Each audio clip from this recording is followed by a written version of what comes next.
Good morning students, welcome to our YouTube channel dynamic tuition classes. और जैसा कि आप सभी को पता है, हम अपने यूट्यूब चैनल पर एक सीरीज चला रहे हैं जिसको हमने नाम दिया है क्विक रिवीजन बैच सीरीज। और हमने इस सीरीज को उन सभी बच्चों के लिए चलाया है जो इस बार 10th क्लास का एग्जाम देने वाले हैं। और हमने अपनी सीरीज में चैप्टर नंबर 1 और चैप्टर नंबर 2 कंप्लीट करा दिया है केमिस्ट्री का। और हम जो चैप्टर चला रहे हैं वो चैप्टर है थर्ड, जिसको नाम क्या है, मेटल्स एंड नॉन मेटल्स। और देखिए, क्लास शुरू करने से पहले मैं आपको बता दूं कि हमने अपनी सीरीज में सभी उन बच्चों का ध्यान रखते हुए क्लास को चलाया है जो एक हमारे इस पूरे केमिस्ट्री का रिवीजन करने वाले हैं। ठीक है। अब देखिए, हम अपनी क्लास को हमने जो हमारी चैप्टर नंबर थर्ड है उसमें जो इस सीरीज में जो चैप्टर थर्ड है मेटल्स एंड नॉन मेटल्स, उसमें हमने कुछ टॉपिक्स करा दिए थे। और हमने कल वाली लास्ट क्लास में क्वेश्चंस कराए थे, 3 क्वेश्चंस हो गए थे। आज हमारा जो क्वेश्चन होगा वो क्वेश्चन होगा 4। और देखिए, हम कंटिन्यू करते हैं क्लास को।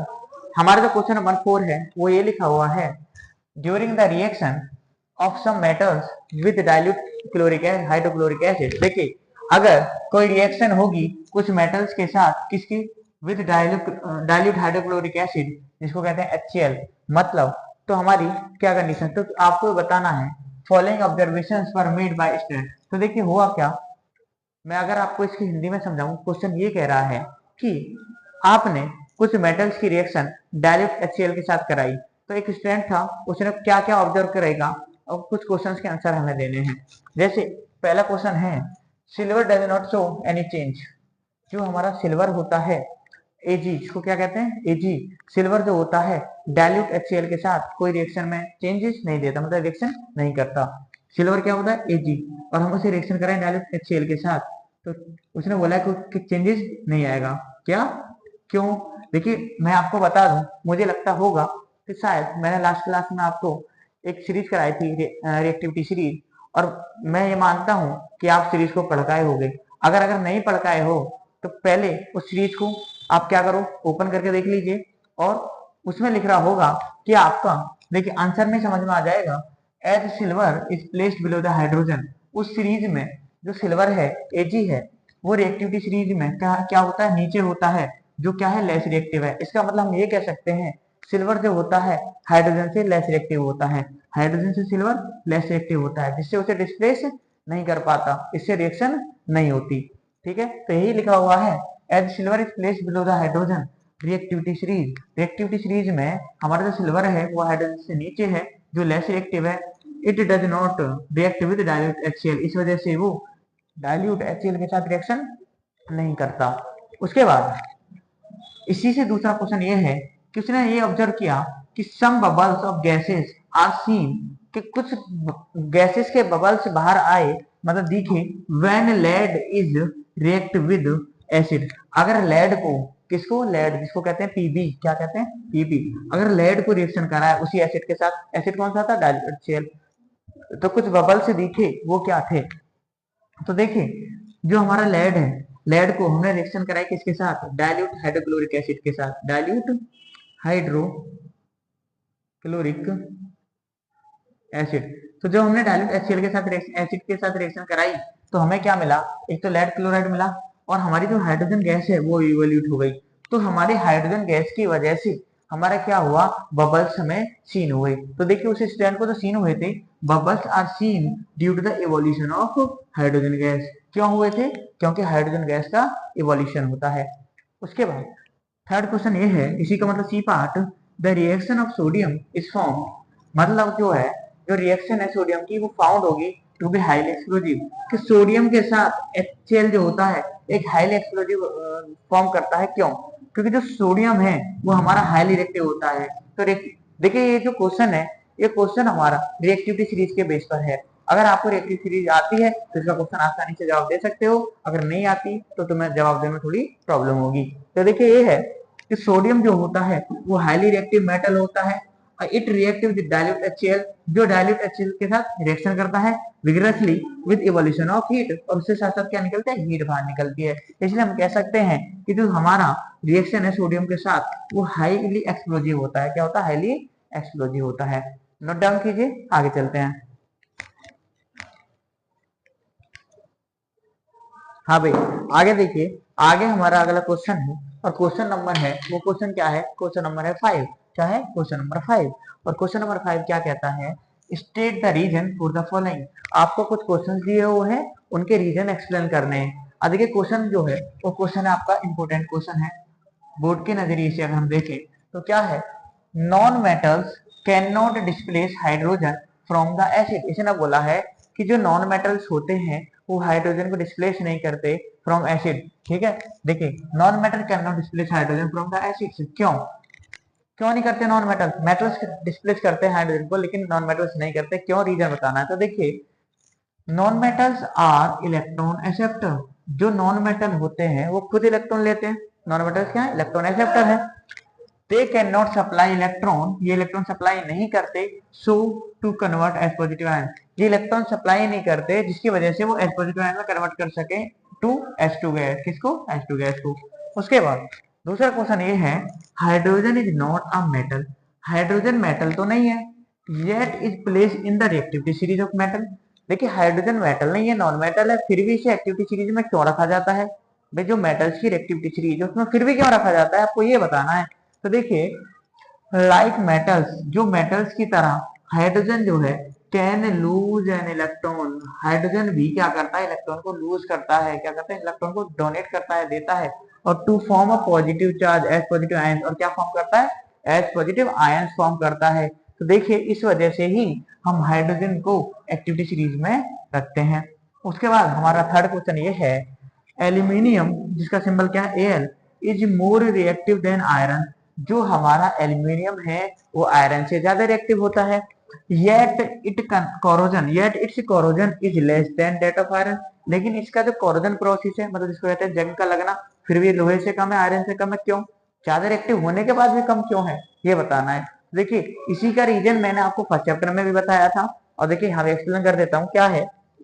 एल्यूमिनियम रिएक्ट विद ऑक्सीजन, जब एल्यूमिनियम ऑक्सीजन के साथ रिएक्ट करता है in the atmosphere and form से strong protective layer of oxide, तो इससे क्या होता है, एक प्रोटेक्टिव लेयर बन जाती है एल्यूमिनियम ऑक्साइड की, Al2 की, एल्यूमिनियम ऑक्साइड की, विच protect the metal from further corrosion, जो उसे द्वारा कोरोजन नहीं होने देती, फर्दर कोरोजन नहीं होने देती। इसका मतलब क्या है, एल्यूमिनियम जो होता है अगर ऑक्सीजन के कांटेक्ट में आता है एटमॉस्फेयर के, तो वो क्या बनाता है, एक अपनी प्रोटेक्टिव लेयर बना लेता है जिससे फर्दर कोरोजन नहीं हो पाता।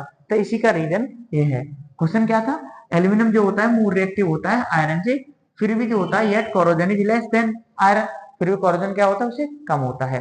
नोट डाउन कीजिए, और देखिए हमने जो क्वेश्चंस थे यहाँ तक के करा दिए हैं, अब हम अपने टॉपिक को कंटिन्यू करेंगे, उसके बाद उससे रिलेटेड क्वेश्चंस करेंगे और चैप्टर को फिनिश करेंगे। नोट डाउन कीजिए या स्क्रीनशॉट ले लीजिए।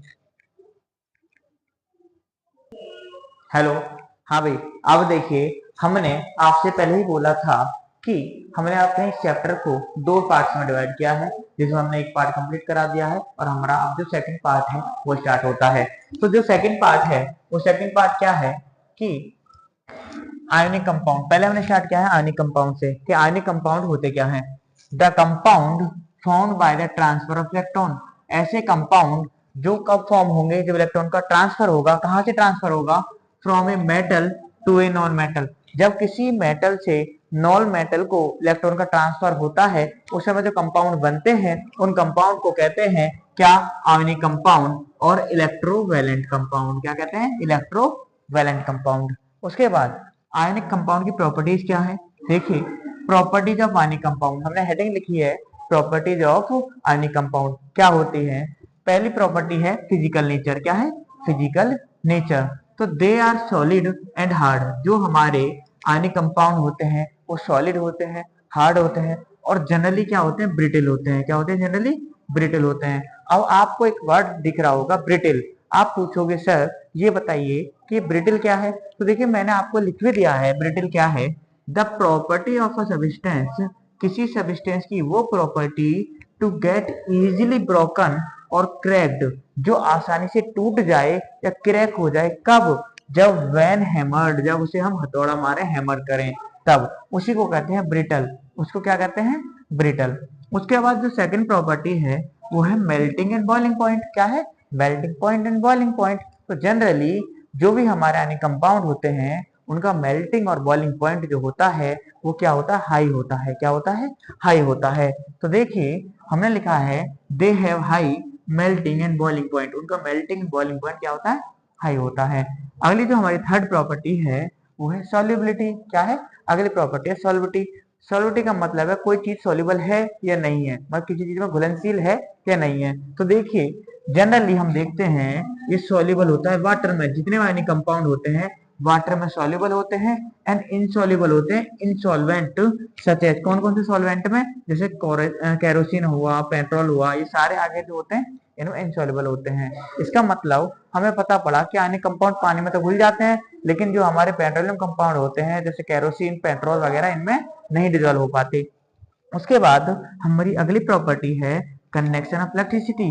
क्या इससे इलेक्ट्रिसिटी पास हो जाती है या नहीं होती आयनिक कंपाउंड से। तो देखिए हमने लिखा है the ionic compound conduct electricity. जो भी आयनिक कंपाउंड होते हैं वो इलेक्ट्रिसिटी कंडक्ट करते हैं इन द मोल्टन फॉर्म। अगर वो अपने मोल्टन फॉर्म में है, मतलब क्या है, अगर वो सॉल्यूशन फॉर्म में है, अगर सॉल्यूशन में है तो इलेक्ट्रिसिटी कंडक्ट करते हैं, बट नॉट इन सॉलिड, लेकिन सॉलिड फॉर्म में नहीं करते। तो वो सर हमें समझ नहीं आया, ये बताइए कैसे।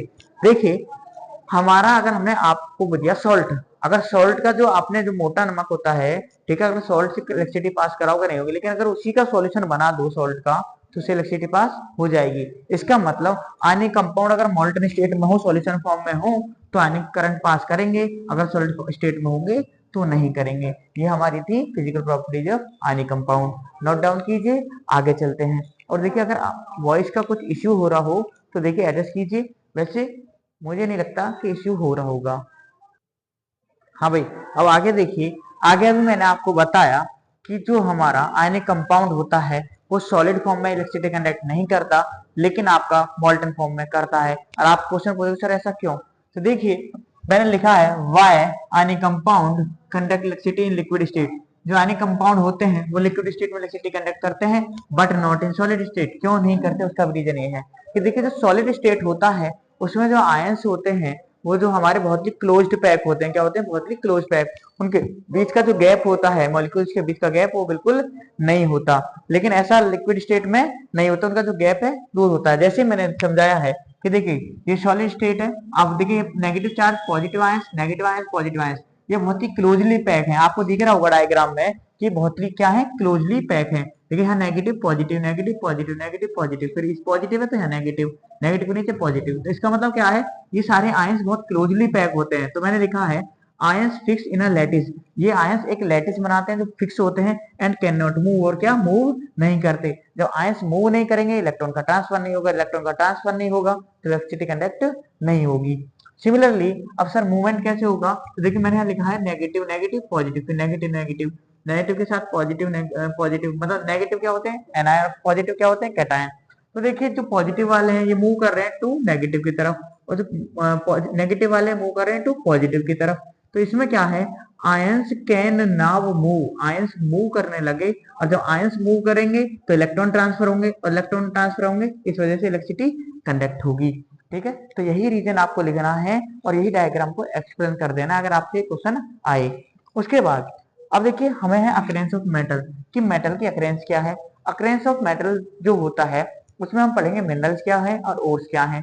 तो देखिए अकरेंस ऑफ मेटल में पहली हेडिंग हमारी मिनरल क्या है, मिनरल्स।